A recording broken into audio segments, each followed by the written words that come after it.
Hi, today you're in for a treat because we're doing something a little different on Daybreak. I'm going to be reading out a really interesting edition of one of the Ken's most popular subscriber only newsletter called Kaching, written by my colleague Anand Kalyanaraman. And it is titled, Are SIPs Always Right? No, says a new study. In this one, Anand digs into a recent India specific research paper that lays out a more nuanced reality than what the country's mutual fund marketing machine would have you believe. The paper prompted Anand to explore if SIPs are actually what they're largely believed to be. Are they really a foolproof way to invest in stocks? And do they actually guarantee growth and solve all your investment problems? Welcome to Daybreak, a business podcast from The Ken. I'm your host, Rachel Verghese, and every day of the week, my co-host, Snigdha Sharma and I will bring you one news story that is worth understanding and worth your time. Today is Monday, the 16th of February.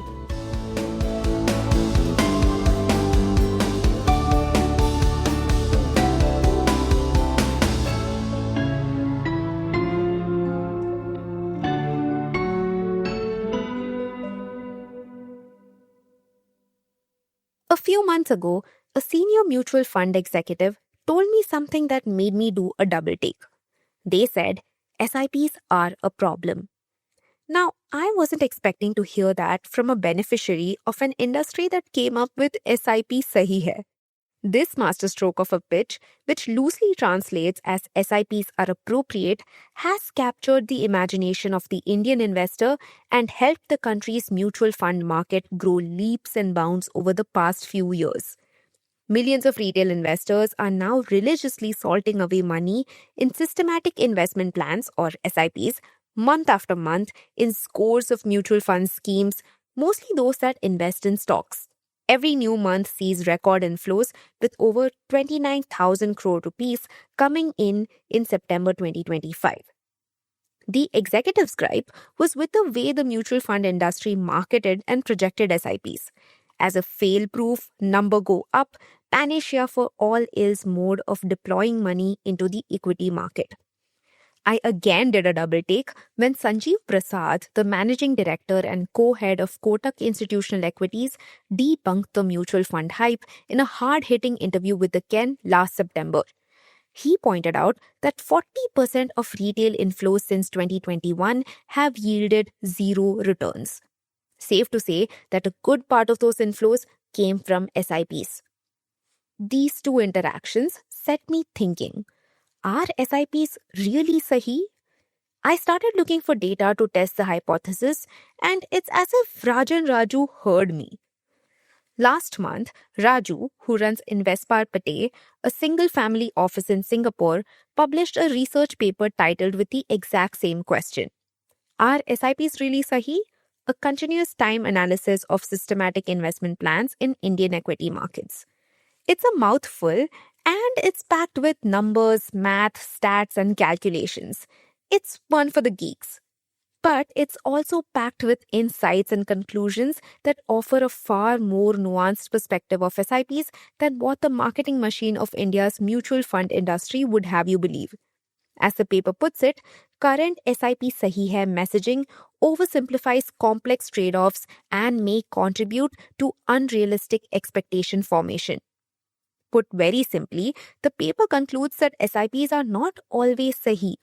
Rather, SIPs are sahi, but subject to conditions. Conditional appropriateness, as it were. The paper, a more detailed and current extension of Raju's earlier 2022 study, arrived at its conclusions after running the numbers on SIPs for 20 years, from May 2005 to July 2025 for 5 NSE indices: Nifty 50, Mid Cap, Small Cap, Momentum, and Low Volatility. Its key findings go against popularly peddled and accepted wisdom. Are SIPs always safe as the marketing goes? And do they always make money? Nope. Even after long periods, SIPs run the probability of shortfall. Essentially, the risk that you could end up with less than what you put in. In fact, SIPs carry a higher probability of shortfall than lump sum investing, which is basically investing a bigger sum all at once over 5 to 7 year periods as well, even if there is lower volatility. According to the study, looking at Indian equity funds from 1999 to 2021, at the 3-year mark, SIPs show a shortfall probability above 6% versus under 5% for lump sum investments. At 5 years, SIPs still had a 2 to 3% chance of losses, while lump sum had virtually no probability of shortfall. And when losses did occur with SIPs, the average shortfall frequently exceeded 10% of the invested capital. Okay, so do SIPs at least come with higher returns? Again, no. Because since SIPs stagger investments, they sacrifice significant wealth creation potential compared with lump sum investments. For instance, according to Raju, over 2005 to 2025, a rupees 12 lakh investment over 10 years would have got over rupees 48 lakh if it was a lump sum investment, and only about rupees 28 lakh if it was through an SIP. So, the returns are lower and the risks are higher in SIPs. Then why do people still go for them? Well, it's simply because there is a behavioral case for SIPs. For most folks who invest in mutual funds from their regular incomes, like salaries, such SIPs, that the paper refers to as accumulation SIPs, act as commitment devices and eliminate timing decisions because they align with how most such people receive their incomes. Without a lump sum available, SIPs are the only way to invest in equity for such investors. But a lot of the SIP money has gone towards higher risk categories, the small and mid caps. Small cap SIP assets under management grew 6.5 times between 2019 and 2024. But at 5-year horizons, small cap SIPs show a 14% shortfall probability. This, according to Raju, creates a mismatch, especially with investors from beyond the top 30 cities who now account for over 35% of new SIP investments. As he puts it, high volatility assets plus investors with limited financial literacy plus marketing that emphasizes safety equals significant expectation gaps.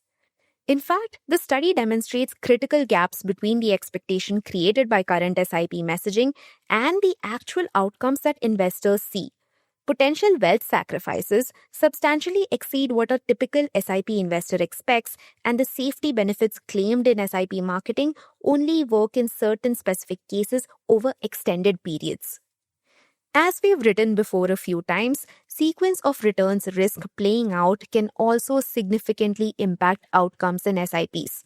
Unfavorable return patterns early on can mean lower total gains, but this is something that is rarely acknowledged in marketing narratives. Hence, the study's verdict: SIPs are not universally sahi. It's conditional. They might work for folks who would otherwise never invest or are prone to making timing errors, for risk-averse investors and systematic savers. But it's not for those who are capital-rich with short-term horizons or those expecting safer investments. The paper calls for regulatory oversight to ensure that SIP marketing accurately communicates the risks and rewards and the terminal wealth implications instead of simplified narratives that may mislead investors who do not fully understand the math, especially individuals who are trying to use SIPs to build a corpus for the long term, such as retirement. SIPs have their advantages, but it's not magical returns or lower risk. It's how they can help investors stay disciplined and avoid timing errors. And setting realistic expectations right at the beginning is crucial.